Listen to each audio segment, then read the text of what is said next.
అందరికీ నమస్కారం. మనకి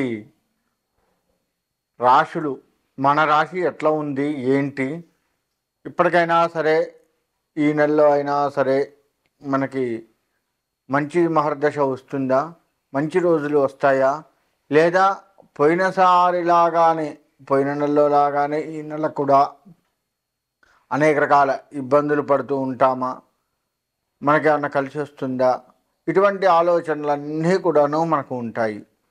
మరి అసలు ఎప్పటికప్పుడు ఈ ప్రతి నెల మన రాశులు ఎందుకు చెక్ చేసుకోవాలి అంటే, ఏదైనా చెడు జరిగేది కనుక మన జాతకంలో ఉండుంటే, మన రాశిలో ఉండుంటే, దాన్ని ముందుగా తెలుసుకోవటం వల్ల ఆ చెడు నుంచి ఎట్లా తప్పించుకోవచ్చు, ఏ మార్గాలు ఉన్నాయి అనేది మనకు ఆలోచనలు వస్తూ ఉంటాయి.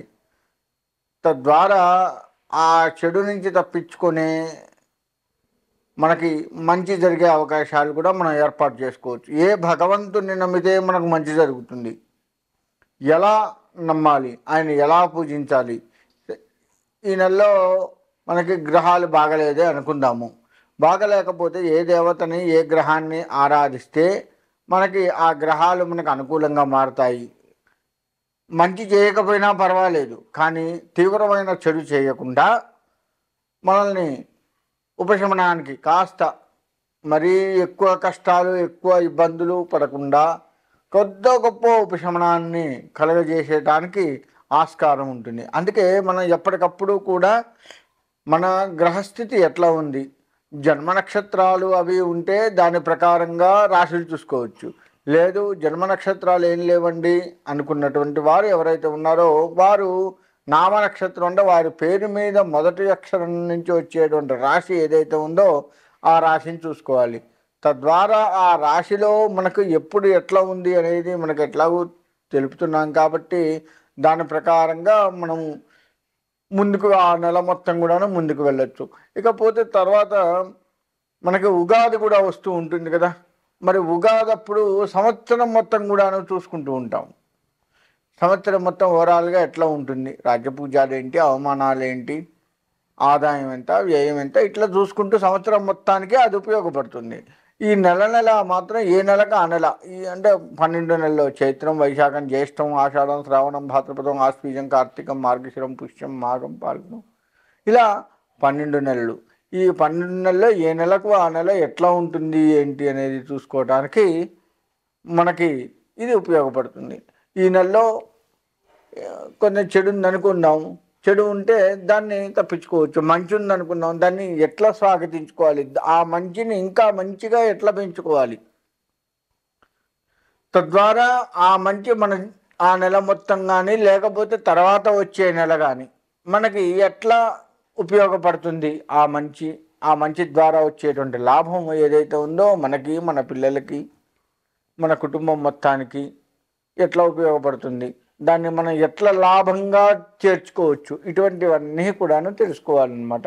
అందుకే మనం ఏ నెలకు ఆ నెల రాశులు చూసుకొని ఈ నెలలో మన రాశి ఎట్లా ఉంది, ఎంత భాగం మంచి ఉంది, ఎంత భాగం చెడు ఉంది, ఎవరెవరిని కలవచ్చు, ఎవరెవరిని కలవకూడదు, కలిస్తే వాళ్ళతో ఎట్లా ఉండొచ్చు, కలవకపోతే పరిస్థితి ఎట్లా ఉంటుంది అని మనం కొంత ఆలోచనలోకి చేసుకోవచ్చు అనమాట. అందుకే మనం ఏ నెలకు ఆ నెల రాశులు చూసుకునేది.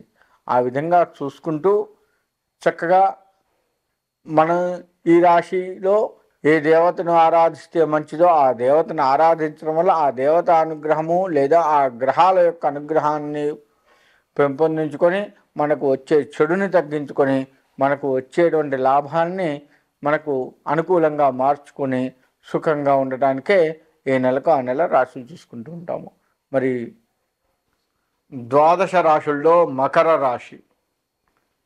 ఈ మకర రాశి వారికి గత నెలలో కంటే ఈ నెలలో ఇంకా బాగుండే ఆస్కారం కనబడుతూ ఉంది.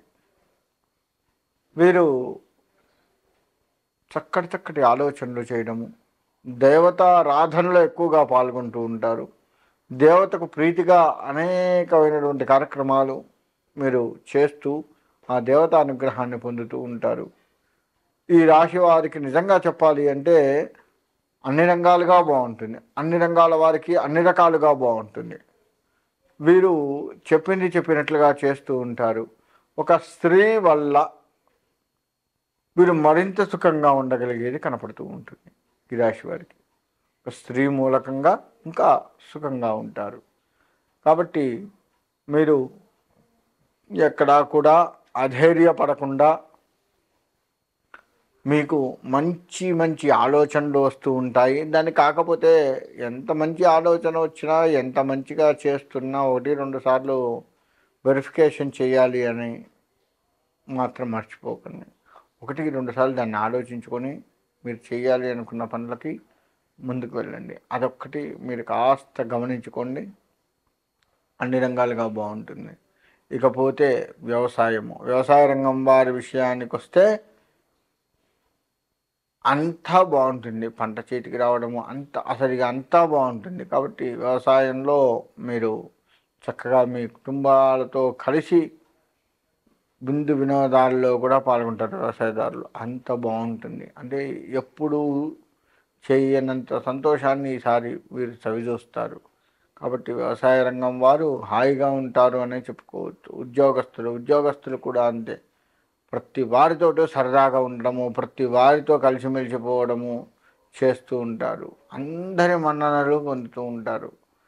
ఇక మీకు చిన్నవాడు పెద్దవాడు అని కాకుండా అందరితో కూడాను నావాడు అనుకుని మీరు వెళ్తారు.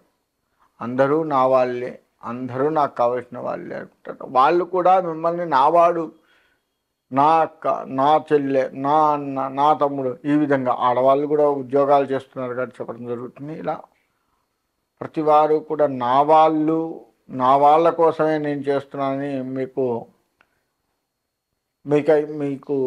మీకోసంగా కష్టపడే పరిస్థితి కూడా మీరు తెచ్చుకుంటారు. అంత బాగా ఉద్యోగంలో మీరు మెలకువలు వహిస్తూ ఉంటారు.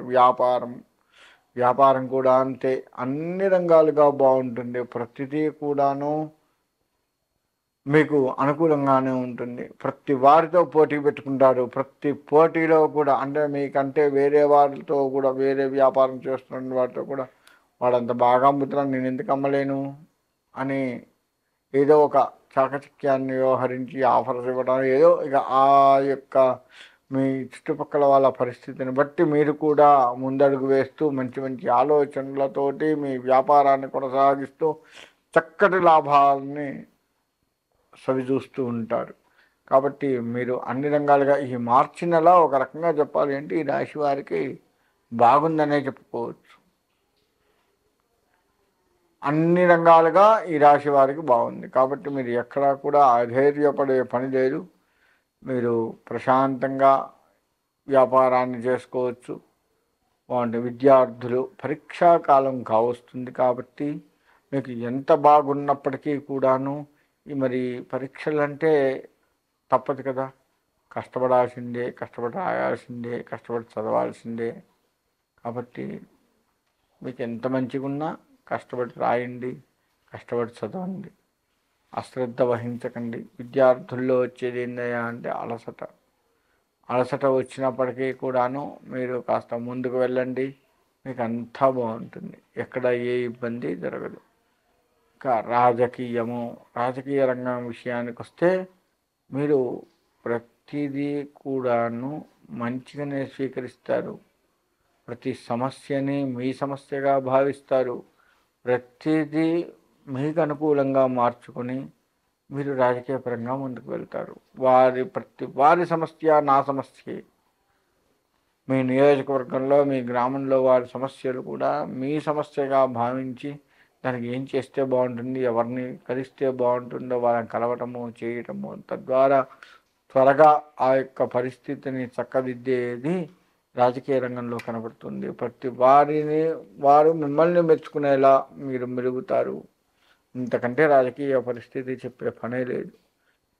కాస్త టైం సెన్స్ పాటిస్తూ ముందుకు వెళ్ళండి, ఏ ఇబ్బంది ఉండదు. ఇంకపోతే రియల్ ఎస్టేట్ రంగం వారు కూడాను ప్రోత్సాహం బాగుంటుంది. కొత్త వాళ్ళు పరిచయం అవుతూ ఉంటారు. వాళ్ళు ఇచ్చే సలహాలు మీరు పాటిస్తూ ఉంటారు. మూలకంగా మీకు లాభాలు చేకూరుతూ ఉంటాయి. అన్ని రకాలుగా బాగుంటుంది. మీకు వచ్చే ఇబ్బందుల్లో ఏంటంటే రియల్ ఎస్టేట్లో దూకుడు స్వభావం ఉంటుంది. అదొక్కటి తగ్గించుకోండి. ఆ దూకుడు స్వభావాన్ని తగ్గించుకుంటూ కనుక ముందుకు వెళ్తే మీకు అన్ని రకాలుగా బాగుంటుంది.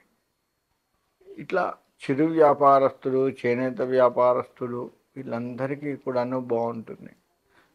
కాబట్టి మీరు ఎక్కడా కూడా అధైర్యపడకుండా ఈ రాశివారు దైవ బలాన్ని తెచ్చుకుంటూ ముందుకు వెళ్ళండి. మీకంతా మంచి జరుగుతుంది. మీరు నారసింహస్వామి వారి ఆరాధన చేసుకోండి. నారసింహస్వామి ఆరాధన చేయటం వల్ల భయాలు ఏమైనా కలిగినట్లయితే ఆ భయాల నుంచి మీరు బయటపడి చక్కగా ఉండగలుగుతారు. కాబట్టి నారసింహస్వామి ఆరాధన మీకు ఎంతకైనా శ్రేయస్కరం. ఆ విధంగా చేసుకుంటూ మీరు ముందుకు వెళ్ళి ఈ రాశివారు అనుకున్న దానికంటే మంచి లాభాలని చేకూర్చుకొని ఆ నారసింహస్వామి అనుగ్రహం కలగాలి అని కోరుకుంటూ సెలవు తీసుకుంటాం.